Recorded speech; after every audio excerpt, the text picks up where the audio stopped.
Donc pour la présentation suivante, on accueille Michel Paul, qui est directeur du département de la science ouverte et directeur de recherche à l'INSERM pour une présentation autour de renforcer l'impact et l'efficacité de la recherche en santé. Bonjour à tous, merci pour cette invitation. Donc effectivement, je vais essayer de passer assez vite sur l'introduction parce que Clara Rochet a parfaitement introduit déjà effectivement ces sujets. Juste peut-être pour vous rappeler quelques dates clés dans le développement de la politique de sciences ouvertes, mais surtout en fait j'en profite pour montrer que l'INSERM est vraiment engagé depuis le début et qu'on est très sensible sur ces questions-là, puisqu'on était parmi les premiers signataires, par exemple, en 2003, de la déclaration de Berlin pour l'accès ouvert aux publications. Et donc, j'ai listé juste quelques vraiment dates clés ou les moments clés où cette notion de l'accès ouvert aux publications commençait à se développer vers vraiment une notion beaucoup plus large de la science ouverte de façon générale. Et à toutes ces étapes, INSERM était là, y compris, donc, par exemple, là maintenant, vers la fin, où on s'est beaucoup impliqué dans Coara et le chapitre français, par exemple, est copiloté aujourd'hui par l'INSERM, puisqu'on est persuadé que finalement, pour asseoir vraiment la notion de science ouverte dans le quotidien, il faut que l'évolution de la recherche, que ce soit l'évolution individuelle ou des équipes, des unités, change profondément. C'est facile à dire, c'est beaucoup plus compliqué à faire et c'est pour ça que vraiment l'INSERM s'implique de façon très importante dans vraiment le changement de cet aspect d'évolution de la science. À côté donc de ces moments clés où nous étions déjà présents, juste je voudrais signaler que donc bien sûr, HAL, c'est quelque chose de très important chez nous, même si, contrairement, par exemple, au CNRS, on n'a pas déclaré l'obligation de déposer, parce qu'on estime que c'est toujours plus sympa, j'allais dire, que les chercheurs adhèrent eux-mêmes à cette notion, plutôt que de les forcer à déposer. Et c'est vrai que chez nous, ça commence à être le cas, parce qu'aujourd'hui, on a des dépôts d'environ 15 à 16 000 articles par an, c'est-à-dire c'est à peu près le nombre de publications annuelles de l'INSERM. Mais on a aussi très rapidement mis en place une plateforme qui s'appelle ePublic, que vous voyez donc là sur votre droite. Et cette plateforme, en fait, réunit des collections de certaines productions éditoriales de l'INSERM, notamment, par exemple, vous connaissez peut-être effectivement les rapports d'expertise collective qui sont vraiment une marque assez connue de l'INSERM où soit ça peut être évidemment des ministères ou d'autres même des établissements par exemple de recherche, certains nous demandent ça. Ça peut être aussi des entreprises privées qui demandent de produire vraiment des rapports scientifiques sur certaines questions de la société, par exemple. Et donc, tout ceci est mis en ligne de façon complètement ouverte sur cette plateforme-là. Et tout le monde a accès à ces données-là. Donc, on est vraiment très transparent sur l'ensemble de ces productions-là. Donc évidemment, avec cette sensibilité, quand est arrivé le moment où on a discuté et commencé à réfléchir sur le prochain plan stratégique de l'INSERM, donc toutes ces questions vraiment, donc aujourd'hui très larges de la science ouverte sont apparues immédiatement comme quelque chose vraiment d'extrêmement important à l'INSERM. Et donc en 2020, dans le plan stratégique qui court jusqu'à cette année, on a identifié parmi les 4 priorités le développement de la science ouverte à l'INSERM comme vraiment l'une de ces 4 priorités à venir et à développer sur les 5 années.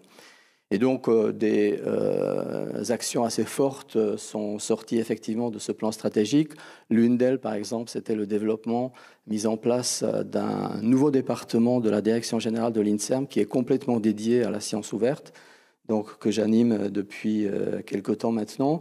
Et pareil, par exemple, la publication de la charte pour la science ouverte de l'INSERM, où non seulement donc, on liste un petit peu la vision de l'INSERM sur ces questions-là, mais aussi on met en exergue les outils que l'on offre aux chercheurs pour qu'ils adhèrent facilement à ces principes-là.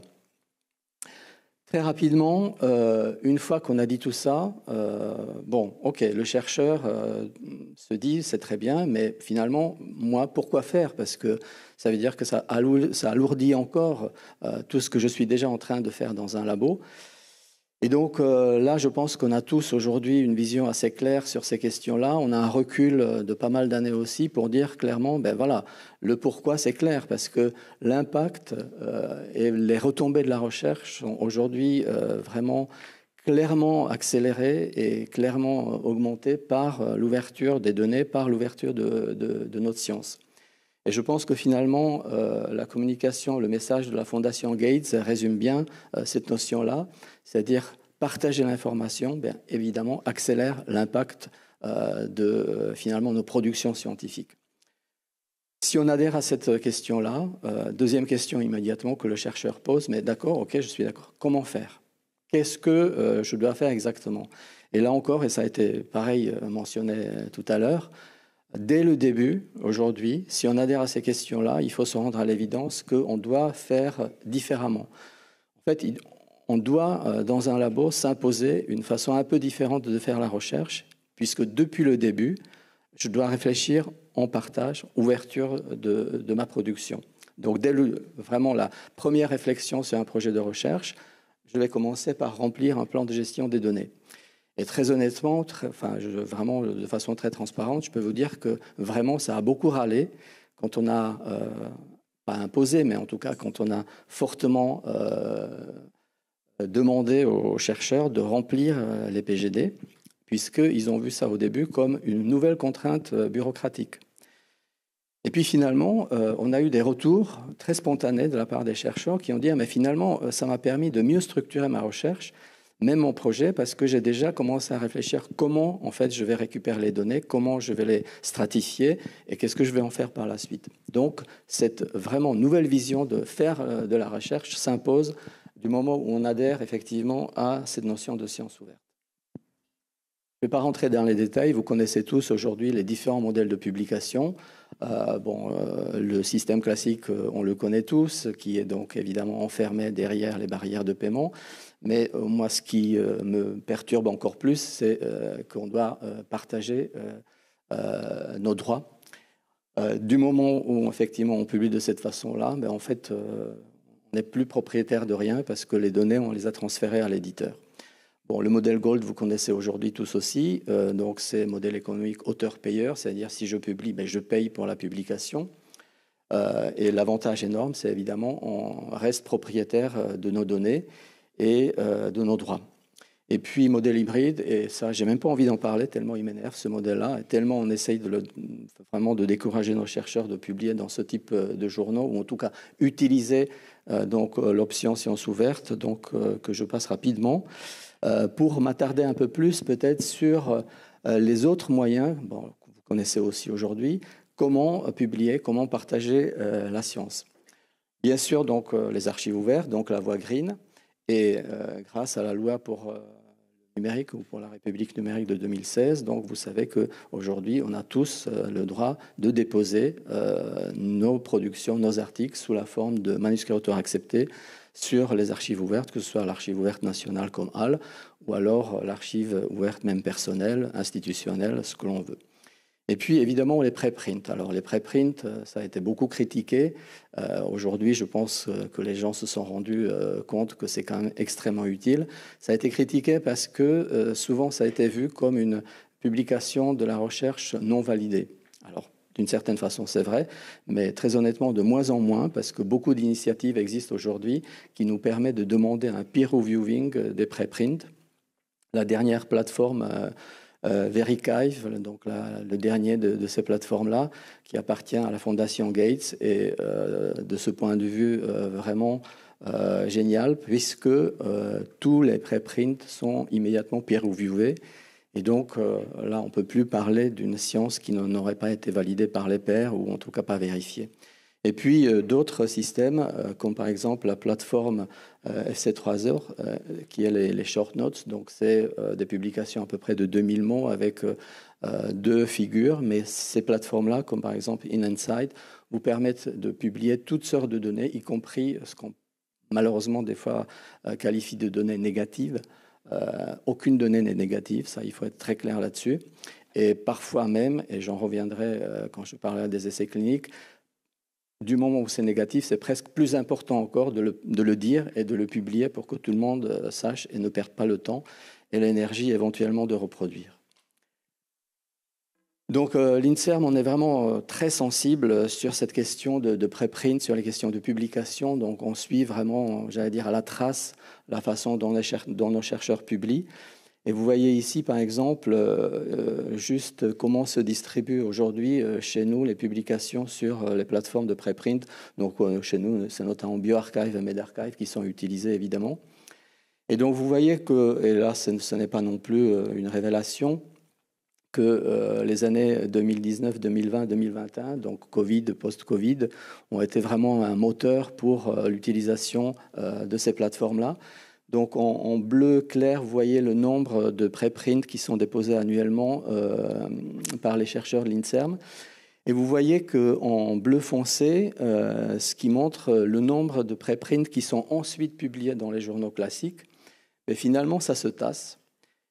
Et alors, il y a deux lectures possibles finalement de cette information-là. Soit vous dites, c'est dommage parce que ça veut dire que les chercheurs abandonnent leurs publications sur les plateformes de préprint. Et moi, je lis ça d'une façon un peu différente. Je me dis, mais en fait, c'est bien parce que ça veut dire qu'ils ont compris qu'ils n'ont pas besoin forcément de passer par une publication classique ou dans un journal classique. Et du moment où le préprint est reviewé, il a autant de valeur pour moi du moment où il reste sur la plateforme que s'il est publié dans une revue classique. Et malheureusement, des fois aussi dans des revues, et ça a été aussi dit tout à l'heure, qui sont de qualité moindre, voire, bon, voilà, je ne veux même pas dire le mot. Mais en tout cas, je pense que l'avenir et l'intérêt des préprints, c'est ça. C'est que vraiment, les chercheurs s'en servent pour publier rapidement, pour partager rapidement des données. Et en tout cas, à l'INSERM, sur le plan évaluation, on le prend parfaitement en compte, notamment dans les carrières jeunes, quand les chercheurs sont vraiment à la recherche de leur première publication, mais ils sont déjà demandeurs, par exemple, des bourses, des grants à l'international, de pouvoir montrer que le travail est déjà fait. Pour ça, les plateformes de préprint, à mon avis, sont extrêmement valorisantes. Je vais passer rapidement sur le baromètre de sciences ouvertes, juste pour vous montrer que dans le domaine de publication de l'INSERM, on a toujours un petit peu d'avance par rapport à la moyenne nationale. Mais surtout, ce que je veux montrer, c'est qu'à l'INSERM, on suit encore une fois de façon très précise la façon dont se distribuent ces publications donc ouvertes. Vous voyez qu'aujourd'hui, donc en tout cas en 2023, parce qu'on est toujours un petit peu en retard pour avoir des données vraiment consolidées. Donc en 2023, on avait à peu près 80% de nos publications qui sont de façon donc complètement ouverte et disponible pour tous. La majeure partie encore au travers des publications. Bon, malheureusement, quand on a produit ce graphe, j'étais un peu chagrin parce que vous voyez 23% par la voie hybride, celle que j'aime tellement pas. Donc, une partie relativement restreinte qui est accessible uniquement via les archives ouvertes. Donc 80% de publications, moi je pense que c'est plutôt pas mal.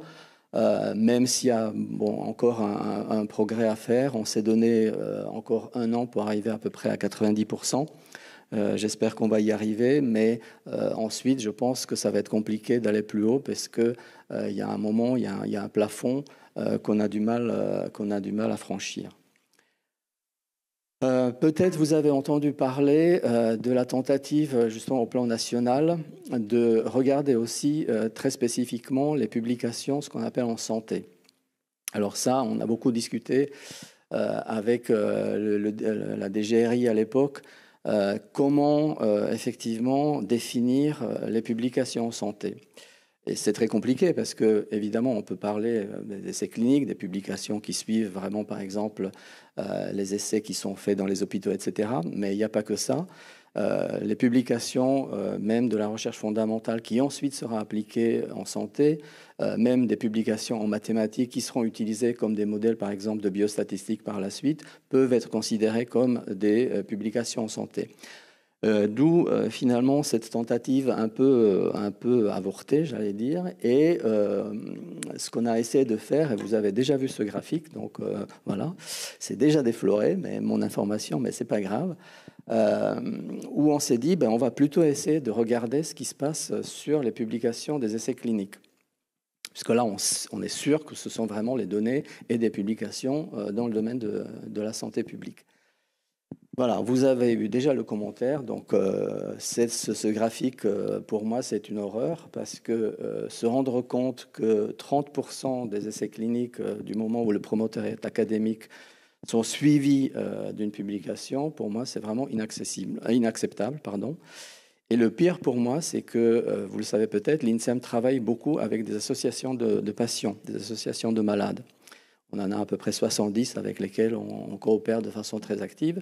Comment vous pouvez après revenir vers ces associations-là qui ont vraiment œuvré pour trouver les cohortes de patients, voire même ont participé au recrutement des volontaires sains, sans être capable de leur dire comment l'essai clinique s'est finalisé, comment leur implication a payé, en quoi finalement l'essai clinique a apporté quelque chose de nouveau. L'INSERM, franchement, on n'a pas de quoi pavoiser, on est à peu près à 40%, donc c'est pas bon. Et c'est pour ça qu'on a beaucoup poussé à l'époque, et ça a été identifié au plan national très rapidement. Et comme ça a été dit, pour une fois, un mouvement interministériel, la DGRI et la DGOS se sont rendus compte qu'il faut faire quelque chose. Donc ils ont lancé, et on a participé vraiment très activement à ça, un groupe de travail sur justement les préconisations pour la transparence de recherche en santé. C'est Philippe Raveau, que vous connaissez peut-être, qui a animé ce groupe de travail. Le rapport est sorti très tardivement, là, en mai 2025, même s'il est prêt depuis facilement un an, mais avec les problèmes au niveau des gouvernements qui changeait assez rapidement, mais finalement, c'est resté un peu dans les dossiers, et donc ça vient d'être publié seulement maintenant. Et donc, on espère tous que vraiment ces préconisations seront suivies des faits et que la chose va s'améliorer rapidement. En tout cas, bon, l'INSERM, nous, on est assez contents parce que 100% aujourd'hui de nos essais cliniques, du moment où l'INSERM est promoteur, ou la NRS, parce que c'est considéré aussi comme une agence de l'INSERM, sont promoteurs. 100% des essais cliniques sont enregistrés aujourd'hui. La majeure partie, c'est sur les clinicaltrials.gov. Et puis, donc, la publication ou le postage des résultats, mais on ne peut que vraiment encourager les promoteurs des essais cliniques de se plier à ces exigences-là. Et c'est vrai que dans ce domaine-là, l'ANRS a fait un boulot vraiment extrêmement important déjà. Et les choses s'améliorent très, très vite d'après les premières données que j'ai eues récemment. Je vais passer assez rapidement sur la gestion des données de santé parce que c'est vraiment quelque chose qui n'est pas complètement géré dans mon département. C'est le département de support informatique qui s'occupe de ça à l'INSERM. Juste pour vous dire que l'INSERM a ouvert sa plateforme de données ou son entrepôt de données au sein du RDG, donc l'infrastructure nationale, où on a notre partition. On a aussi mis en place un cloud INSERM qui est certifié HDS, donc qui permet de recevoir les données de santé, mais j'allais dire de façon très temporaire. C'est surtout du moment où ces données sont encore utilisées pour travailler dessus. Et dans ce cas-là, les chercheurs les déposent sur ce cloud-là, travaillent dessus et ensuite vont les partager sur d'autres plateformes, donc notamment les plateformes classiques EDS comme celle d'APHP, mais évidemment HDH. Et puis bientôt, donc, l'entrepôt de données européen. On verra comment ça va se passer. Mais en tout cas, avec l'APHP, par exemple, on est arrivé vraiment à un accord extrêmement intéressant où aujourd'hui, les chercheurs INSERM peuvent bénéficier de ces données produites et disponibles sur EDS de l'APHP. Et inversement, l'APHP peut bénéficier de nos données que l'on partage aussi avec eux. Donc, ça commence à fonctionner de façon très ouverte et heureusement pour la recherche et pour le progrès dans le domaine médical. Je vais terminer mon exposé juste par une étude qui a, j'allais dire, surpris bon nombre d'entre nous. Vous avez peut-être suivi que dès l'apparition vraiment de SARS-CoV-2 et de cette période troublée de Covid, les chercheurs se sont mobilisés et le Wellcome Trust a fait effectivement une espèce de lettre annonce où il a dit, bon voilà, l'heure est grave, il faut partager très rapidement les données, il faut accélérer les publications. Et cet appel-là a été, en janvier 2020, signé à peu près par 160 organisations mondiales dans le domaine de la recherche biomédicale. Le tout, c'était donc d'accélérer et de faciliter l'accès ouvert à des publications qui travaillaient sur soit le virus, soit la maladie. Faciliter, pareil, partage par l'usage des préprints et le partage des données. Beaucoup d'éditeurs, heureusement, ont joué le jeu à l'époque aussi. Il y a à peu près 30 éditeurs qui ont complètement ouvert, et même parmi les plus grands. Donc ça, c'est vrai que c'était on était assez reconnaissants pour ça. Et dès janvier-mars, l'accès ouvert à des publications qui mentionnaient le Covid ou le virus était quasiment assuré. Alors, ce n'était pas vraiment l'accès ouvert, c'était plutôt l'accès gratuit, puisque cette ouverture n'a duré qu'un temps et passé 2 ans, ils ont à nouveau refermé. Et donc, beaucoup de publications sont devenues à nouveau juste derrière les barrières de paiement. Et en tout cas, ce qui était clair, c'est que ça a permis quand même d'accélérer le peer reviewing, par exemple, des publications sur le Covid ou leur publication. Alors, je ne vais pas vous demander de regarder tout parce que c'est un peu complexe, mais juste regardez ce graphe-là qui montre le nombre de jours qu'il fallait pour publier un article qui a été déposé sous forme de préprint. Et vous voyez clairement que les préprints qui travaillaient, en tout cas qui mentionnaient le Covid, il fallait à peu près 50 jours en moyenne pour que le préprint soit publié en tant qu'article. Donc c'est extrêmement court parce que la moyenne des préprints de l'année précédente, il fallait à peu près 150-200 jours pour que éventuellement le préprint soit publié. Et les publications non Covid de la même année, vous voyez que là aussi, il faut à peu près 100 jours avant que vraiment le préprint soit transformé en publication. Donc vraiment, les grands éditeurs ont joué le jeu, on ne peut pas le dire autrement. Et donc, on s'était tous dit, cette période-là, extrêmement troublée, peut-être qu'elle a été bénéfique quand même à quelque chose, puisque vu le nombre aujourd'hui de déclarations, de principes et d'outils qui nous permettent vraiment de publier de façon ouverte, de partager les données, on s'était tous dit, ça y est, tout le monde a compris et tout le monde va jouer le jeu désormais, partager rapidement les données de santé, les publications, génial. Eh bien, on était un peu douché parce qu'il y a une étude de Research on Research Institute qui est un institut vraiment qui scrute la façon dont la recherche est menée, dont finalement les publications sont produites par la suite. Et donc cette étude, elle est extrêmement vaste et elle a été vraiment très très bien menée. Et ce qu'elle a montré, c'est que si effectivement le partage des articles, la publication des articles parlant de Covid fonctionnait très bien, les préprints, leur usage fonctionnait relativement bien. En revanche, ce qui n'a pas fonctionné parfois du tout, c'était vraiment le partage des données brutes. Et là, le bât blesse parce que c'est ça qu'il faut parfois. C'est avoir non pas des données qui sont déjà structurées, qui sont déjà sous forme de graphes, sous forme de tableaux, etc., mais c'est les données brutes. La seule chose qui a relativement bien marché à l'époque, c'était le partage des séquences du virus, qui heureusement donc ont circulé très très rapidement entre les laboratoires. Le séquençage a permis donc évidemment ensuite de lancer très rapidement la modélisation des spikes et de la protéine qui a permis de produire les premiers anticorps. Mais en tout cas, on était un peu refroidi par ça parce qu'on était persuadé que ça y était. Et donc, je pense qu'on a encore beaucoup de choses à faire. Et ça, je pense que la première présentation l'a montré clairement. C'est pas acquis.